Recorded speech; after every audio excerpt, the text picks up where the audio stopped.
Como ya hemos estado comentando, la Cámara de Representantes de Estados Unidos, su presidenta Nancy Pelosi, anunció una investigación formal de juicio político, un impeachment al presidente Donald Trump. Vamos a hablar de este tema, también lo que está sucediendo en Reino Unido, una situación bien complicada. Para eso nos acompaña Pablo Cabrera, ex embajador de Chile en Reino Unido y también investigador del Centro de Estudios Internacionales de la Universidad Católica. Pablo, un placer, muchísimas gracias por acompañarnos. Encantado de estar aquí hoy día. A ver, en la contingencia, porque ya tenemos este inicio formal de lo que es el juicio político al presidente de Estados Unidos, Donald Trump. De hecho, estaba viendo aquí en Twitter que hace unos 50 minutos ya se expresó Donald Trump, como es costumbre, y dijo: aquí hay un acoso presidencial. Nunca han visto una transcripción, esta es una cacería de brujas. Una cacería de brujas. Sí, bueno, esto es casi el término o el inicio de una crónica anunciada, porque hace mucho tiempo que los demócratas, en un año donde se preparan las elecciones, obviamente la campaña, la primaria de las elecciones presidenciales, estar en campaña verdaderamente, ya ha habido muchos intentos de iniciar un juicio político, un impeachment contra el presidente Trump, sea por asuntos derivados de la trama rusa, sea ahora por este tema que se refiere a la congelación o congelamiento de la ayuda de cooperación a Ucrania, a cambio de que pudiera Ucrania, el gobierno de Ucrania, el presidente en particular, iniciar una investigación contra uno de los candidatos más desafiantes para Donald Trump, que es Joe Biden, que era el ex vicepresidente en la época de Obama, y el hijo de él por un supuesto negocio de gas de una empresa privada con gas ucraniano. Claro, ahí desde los demócratas se habla de que se ha excedido la ley muchas veces.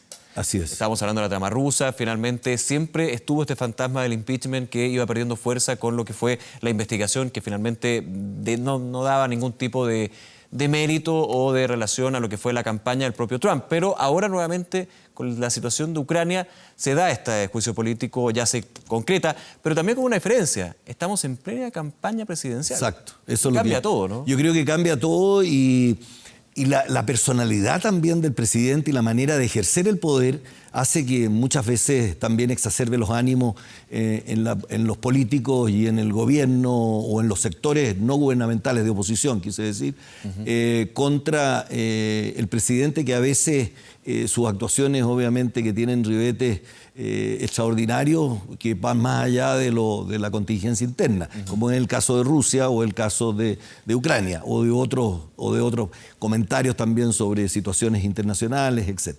Pero ahora, con el hecho de la campaña, creo que se venía gestando esto y habían muchos parlamentarios demócratas que encontraban que esta era una manera muy difícil de poder llevar adelante un juicio político por ser temas muy divisivos dentro de los propios demócratas. Pero esta vez encontraron que se había excedido y habla de una traición a los principios que rigen quienes ejercen la primera magistratura de los Estados Unidos, de la oficina oval del gobierno. El abuso del poder, el abuso del poder, exactamente. Pero claramente aquí hay un catalizador, por lo menos uno lo ve de ese lado, que es justamente la figura de Joe Biden. Hay un ataque por los antecedentes que se maneja a quien estaría dentro de los más posibles candidatos Bueno, en los Estados Unidos se da también se siguen las encuestas, hay muchas encuestas, y obviamente que las últimas encuestas estaban dando a casi todos los candidatos demócratas por encima de Donald Trump, pero como siempre también hay un voto, lo que yo he podido captar, acabo de estar en Estados Unidos, vengo llegando incluso, pero en California, que no es lo mismo que estar en Washington o en Nueva York, es otro ambiente el que se respira. Obviamente que también siempre en las encuestas en los Estados Unidos hay una suerte de opinión oculta, ¿no? El voto oculto, que se traduce al voto oculto, que de hecho fue relevante para la llegada de Donald Trump a la presidencia. Exactamente. Yo creo que, como ha pasado también en otras partes, creo que en Brasil también hubo mucho voto oculto. Tiene mucho que ver con la gente, como el tema está tan líquido, todo lo que sucede hoy día, hay tantas acusaciones, muy difícil, el tema de la transparencia está golpeando verdaderamente a la política de una manera muy brutal.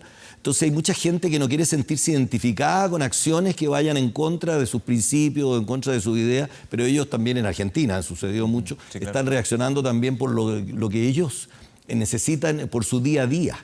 por su manera de vivir en el día. Entonces no quieren verse asociados antes de la votación de lo que va la decisión adentro de la urna, por a quién van a apoyar. Es la división entre lo público y lo privado, digamos. Exactamente. No obstante que en Estados Unidos se ve que la situación económica marcha bien, por primera vez hay como un olorcillo a un inicio de que podría haber una recesión, ¿no? También cuando se bajan mucho las tasas de interés, empiezan también, la gente a especular, a ver otro tipo de situaciones económicas que pudieran hacer cambiar el mapa, pero que la tiene difícil esta vez, la tiene difícil, no obstante que se han pronunciado 163 parlamentarios demócratas.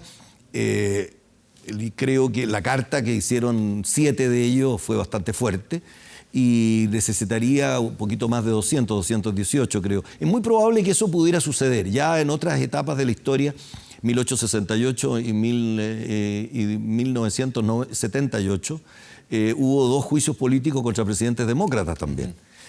Presidente David Johnson y contra el presidente Clinton.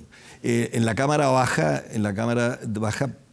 pasó la acusación, o sea, fue acusado. Pero cuando llega al Senado, en el Senado se necesitan 2 tercios. Claro. Y los 2 tercios de los senadores, yo creo que en un año de elecciones, donde están las posibilidades de los republicanos, es difícil que pueda surtir efecto, pero es un impacto en todo caso a la presidencia de los Estados Unidos. Ese es el punto, porque finalmente uno tiene que hacer la división entre el presidente y el candidato. Sabemos que en Estados Unidos se da una dinámica bastante distinta en Chile. Hay reelección, por lo cual el presidente durante un periodo largo hace campaña, pero igualmente está haciendo y lleva las riendas del país, digamos. Sí. Si a uno le suma un juicio político, o por lo menos el inicio de este juicio político, porque claro, después el tema de voto. Y por un tema de votos podríamos decir que el juicio político se cae, pero el juicio político ya está en el ambiente público. Y la oportunidad de hacerlo. Yo creo que eso también políticamente hablando, hoy día el presidente Trump habló en Naciones Unidas como segundo orador del primer día de la Asamblea.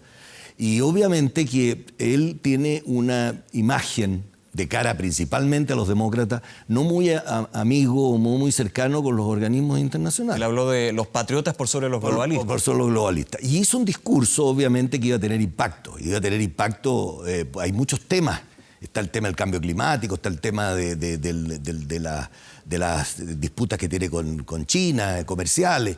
Está bien el APEC a fin de año y la cumbre que también vamos a acoger nosotros acá. Entonces, obviamente que la oportunidad que eligieron el día de neutralizarle incluso su discurso en Naciones Unidas tiene algo de político.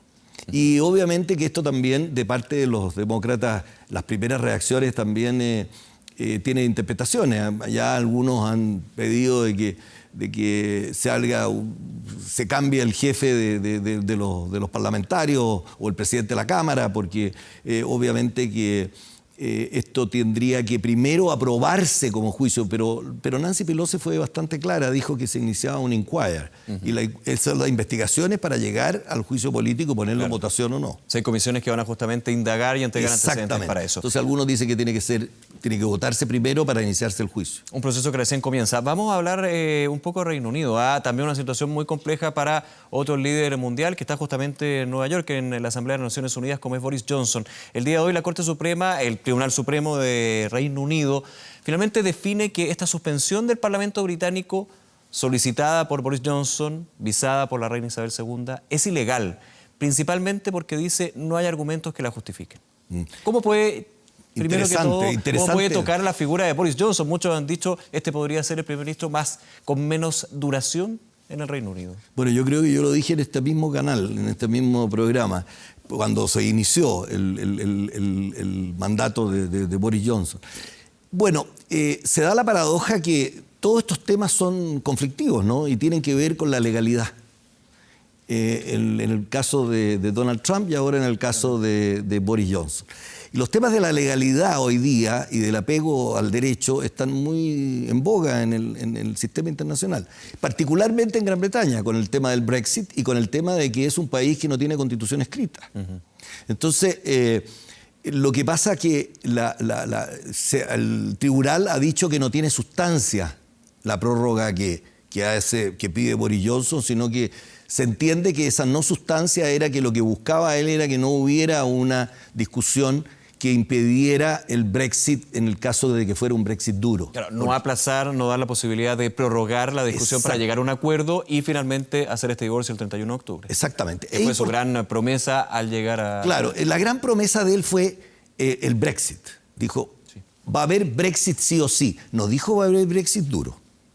Claro. Dijo va a haber sí o sí. Entonces ahí también, yéndonos a lo que es el rigor de las declaraciones, pero obviamente que esto pone a prueba la capacidad política de él. También era lógico pensar que lo que primero tenía que hacer Boris Johnson, después de lo que había sucedido con Theresa May, que fue electa por una mayoría, obviamente, Boris Johnson sale en una coyuntura política después de jefatura del Partido Conservador, obviamente que lo que tenía que hacer primero era recomponer las relaciones internas en su propio partido y con el partido principal de la oposición. Y yo creo que las declaraciones fueron un poquitito desafiantes también en cuanto a que no dijo no quiero un Brexit duro. La gente interpretó que sí o sí iba a haber Brexit y que podía ser duro. Claro. Y yo creo que eso obviamente empezó a traer a los británicos, los empezó a llevar a la realidad de lo que significaba salir de la Unión Europea sin acuerdo. Claro, y recordemos también con lo que ha sido todo un trayecto en los últimos 2 años, donde se ha hablado justamente de habrán votado en conciencia, si efectivamente sabían los británicos qué se estaban jugando al definir en este referéndum que apoyaban la salida. Bueno, eso es lo interesante, a tu pregunta viene interesante porque hoy día las cosas son tan cambiantes, es tanta las noticias que hay, es tantas las situaciones que se producen, que lo que sucedió el año 2016 no es lo mismo, no podemos con los cánones del 16 pensar hoy día, pero sí hay que tomar en cuenta de que hay encuestas, y encuestas verdaderamente sustentables en lo que era la pregunta y lo que era lo científico de la encuesta, de que una gran mayoría de británicos contestaron sin saber verdaderamente lo que significaba el Brexit. Entonces, obviamente este caos que se ve se refleja incluso desde la Champions League, del susto que tienen algunos de que pudiera el día de mañana cambiar el sistema de los extranjeros. Las empresas de turismo. De las empresas de turismo, hasta las empresas de turismo, con la parte política. Por eso yo me atreví a decir de que el problema del Brexit era el propio Brexit. Y una cosa que parece como enredada, no es enredada, sino que el día es una papa caliente, claro, que no sabe ni siquiera ni el líder de la oposición, Jeremy Corbyn, que está siendo acusado de ser un poco tibio también, de ir por la ola que manda, o subirse a la ola que manda.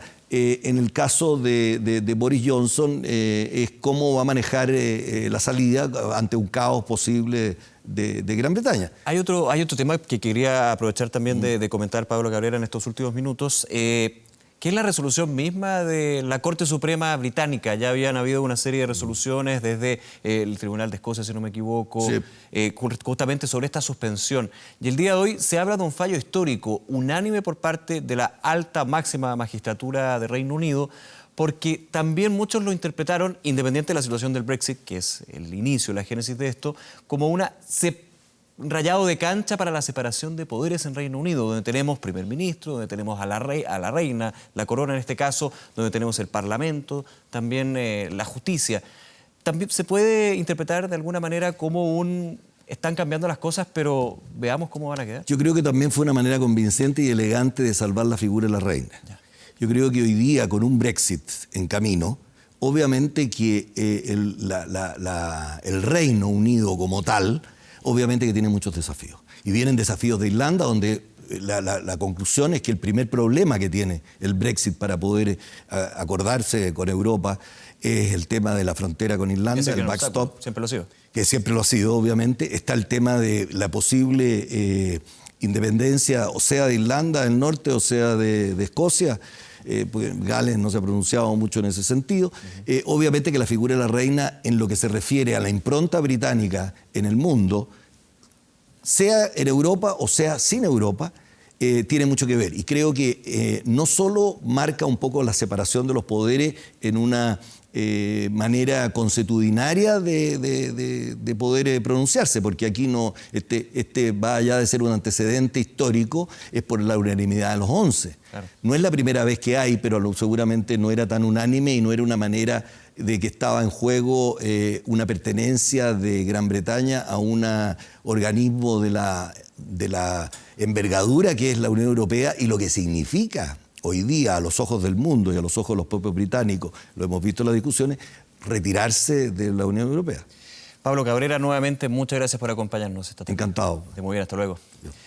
7 de la tarde con 26 minutos, hacemos una pausa, regresamos de inmediato con más Noticias 24.